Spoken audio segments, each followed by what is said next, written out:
Welcome to Cicada Rising, where fear takes flight and the truth lies in the shadows. Prepare to be captivated by true accounts of the supernatural, eerie encounters, and unexplained mysteries.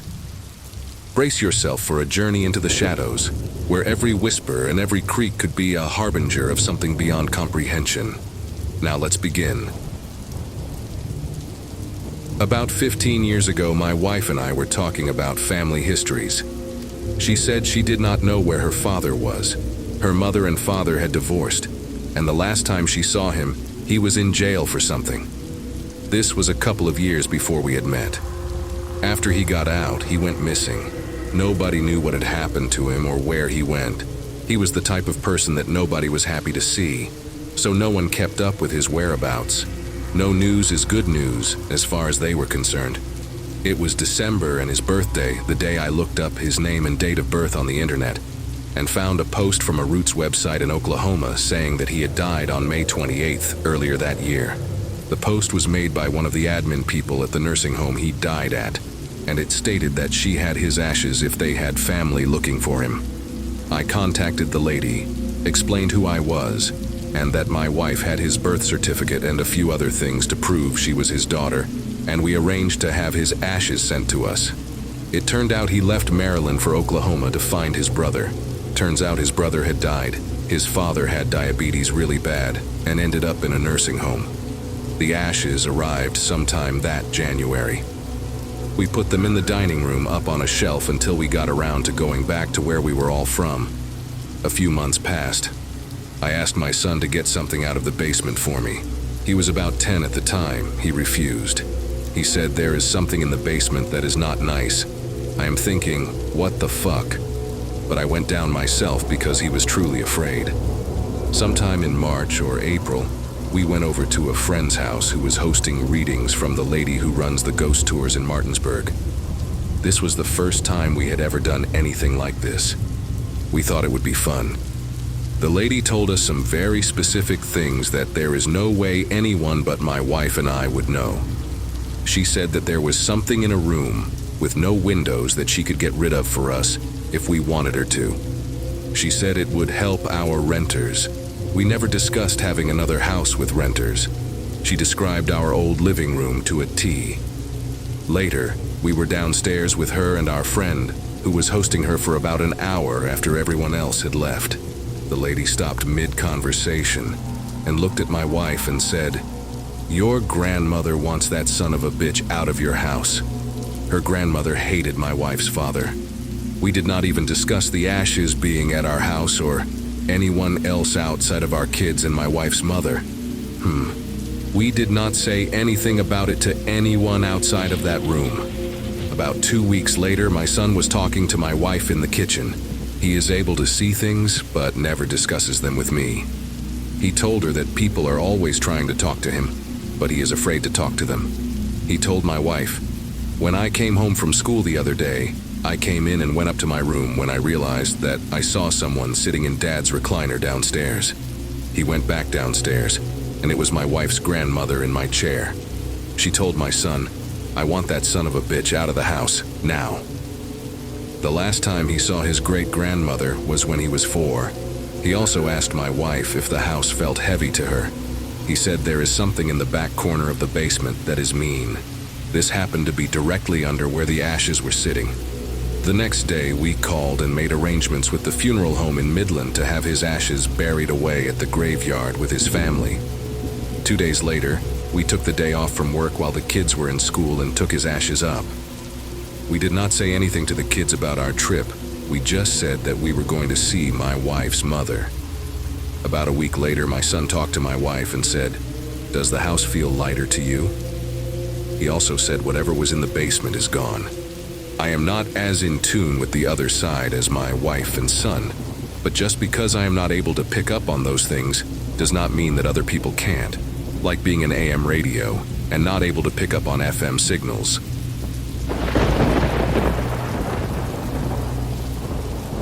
All right, I don't know what this attempt is, but I've been trying to organize all the information in my head for too long.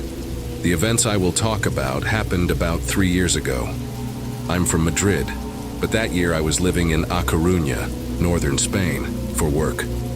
During the carnival holiday, some colleagues and I decided to rent a house in a village about a 3-hour drive away.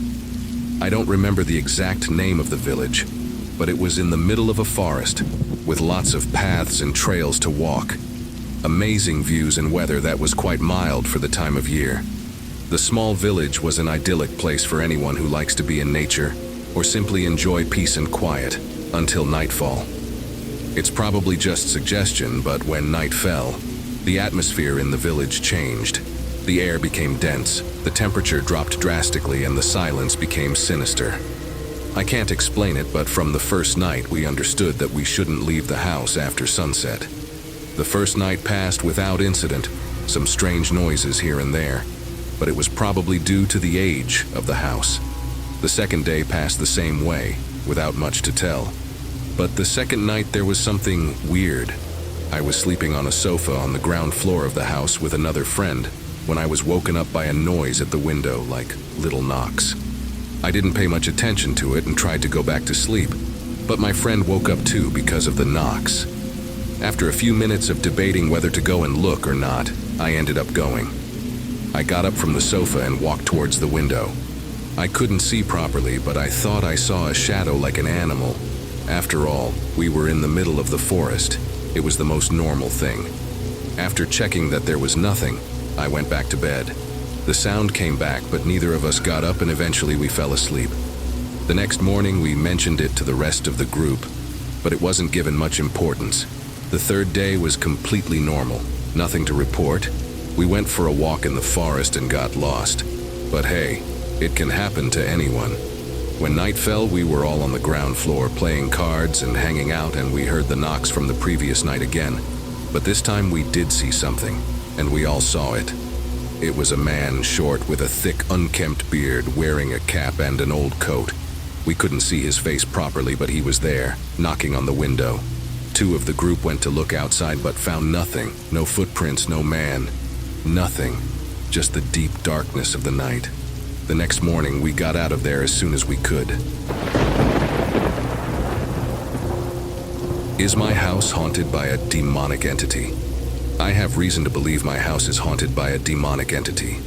For a little background, my house used to be a funeral home in the early 1900s. I've lived here my whole life with my dad and siblings, and every one of us has had encounters with spirits, mostly harmless. But the house is absolutely haunted without a doubt. So if you came to say spirits are fantasies, believe what you want, but please don't bother typing your opinion here. Anyway, I have the house to myself now. It's just me and my 2 cats that live here. My stepmother came to bless the house a few weeks ago, and she reported that she thinks it only stirred something up.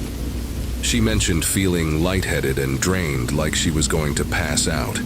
Even when I entered, I've only felt dread, and it feels as though I'm constantly being watched. There are always footsteps upstairs.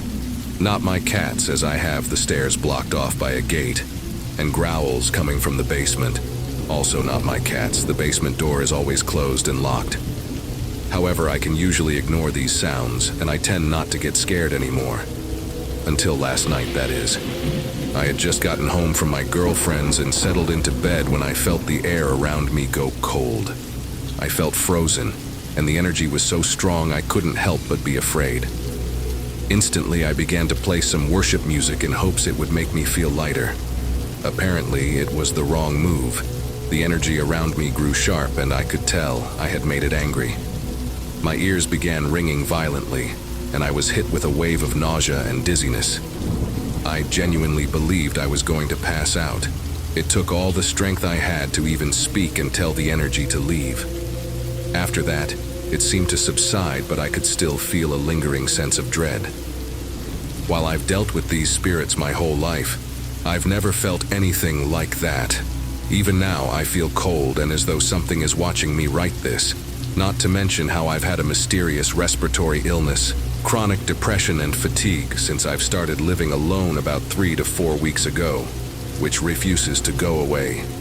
Can anyone tell me if these are signs of a demonic haunting? And if so, is there anything I can do about it? Moving is not an option at the moment. Also, I'd like to note that I know this reads like a fictional story. I wish that was the case, but it is something I am genuinely dealing with and I'm just desperate for help at this point. Update.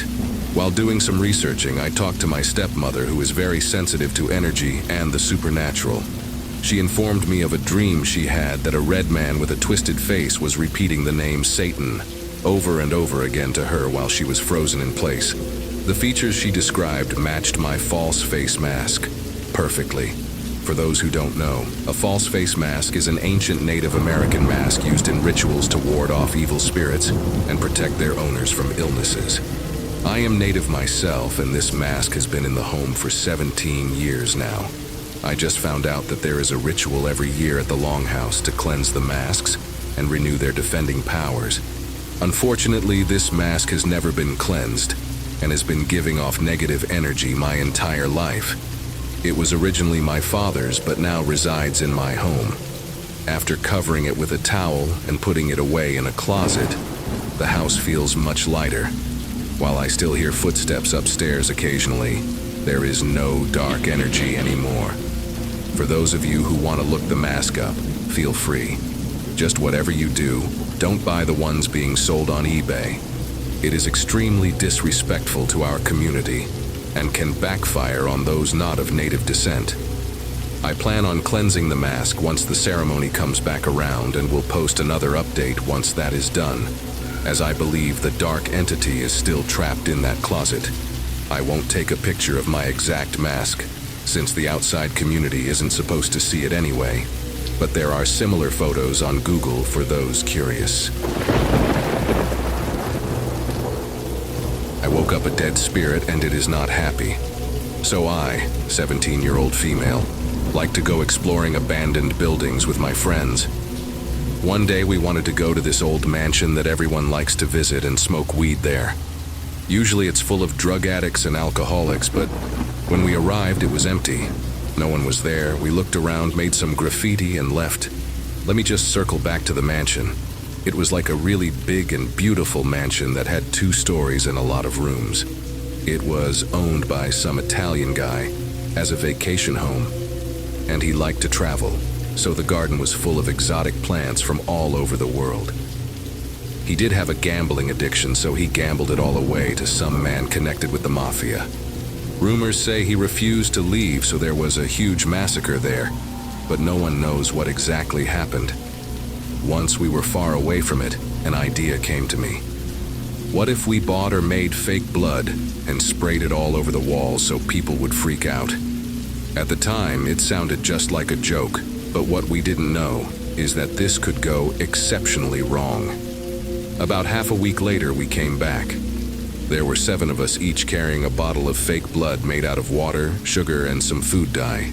We set our bags onto the floor of the mansion and prepared for everything. One of my friends suggested we add a bit of our own blood to the mix, just to make it a bit more realistic. Nobody argued because it did sound like a genuinely good idea. We all slashed our palms open and let blood trickle into our bottles. After a bit of shaking, we were ready. Everyone took different parts of the house. I was in the attic because I was the smallest to climb through the hole in the ceiling. It looked ordinary with some stuff lying around. In one of the chests up there, I found an old wedding gown, and I ripped its sleeve to keep it. The mess with the blood I made was perfect. It looked like someone was tortured, murdered, and dismembered there. After all, we were trying to insinuate a massacre. After all of that, we left. Maybe a week later, one of my friends disappeared. Then a few days later, the other one also. The rest of us 5 were starting to get worried. After the 3rd disappearance and a lot of police questioning, they were deemed runaways because of our rebellic nature. But it didn't stop there. After 3 weeks, only one boy and I were left from the friend group. Something was wrong. He called me later that day on FaceTime and told me to go with him to the mansion. I refused, too scared to even get out of bed so that I wouldn't die. He headed over there himself while talking to me. He got there in a few minutes and his face was pale. He turned the camera around for me to see. In those parts of the house we ruined, now sat a dismembered friend that destroyed it. I let out an inhuman scream that echoed through my house. My friend had moved around for a bit, and then he got to his part. I told him to leave, but he refused. He thought it was a joke, and then we heard it, loud breathing. Too loud to be human. His phone dropped, and I couldn't see a lot. I heard grunting and then a loud shriek, and then nothing. Silence. "You there?" I asked carefully. And then the ripping started, the most disgusting sound I'd heard in my life. Ripping flesh, disembodying. I ran to my toilet and threw up, still holding the phone close. Once it stopped, the image on my phone moved. The camera was still turned around and I could see parts of his body lying around. The image moved again. The thing was walking. It was taking me somewhere. I recognized the path. It was going to the attic. After a while, it stopped. I held my breath for what was about to happen. And then the camera flipped around. The half-dead girl was staring at me with dead eyes and bloody teeth. And in the corner of my phone, I could just make out the torn sleeve of her wedding dress. Something followed me home. This happened when I was 16 in the Rocky Mountains. My father and I used to love ghost hunting. He used to do it all the time when he was a teen. He lived in a small town in the mountains that was founded by Mormon pioneers. During our family reunion in said small town, we were camping. He thought it would be fun to bring me and a couple of my cousins to a cemetery known for being haunted. This cemetery was very small and consisted of Native Americans and pioneers. It was old, and most of the graves were unmarked. I didn't know much about ghost hunting and the rules, so I thought it would be interesting to see if I could capture a recording of their voices. I called out to the space and asked if anyone was there. My cousins tried asking questions as well. We asked if anything could try and make a sound, touch us, or move something. I ended the recording and listened to it, but nothing was on it. Disheartened, we went back to the reunion and went to bed. The next day, I went to my mom's house. Everything seemed completely normal until I went to bed. That night, I tried to get my dog to come to bed with me, but I couldn't find her anywhere. Which was weird because she came to bed with me every night. I was very tired, so I just went to my room and went to bed alone. In the middle of the night, I jolted awake. There was an alarm clock next to my bed. It read exactly 3 o'clock. I sat up and heard a slight scratching sound. I couldn't figure out where it was coming from. As that sound grew louder, the doorknob started to jiggle. It slowly turned all the way around and the door creaked open. It opened all the way.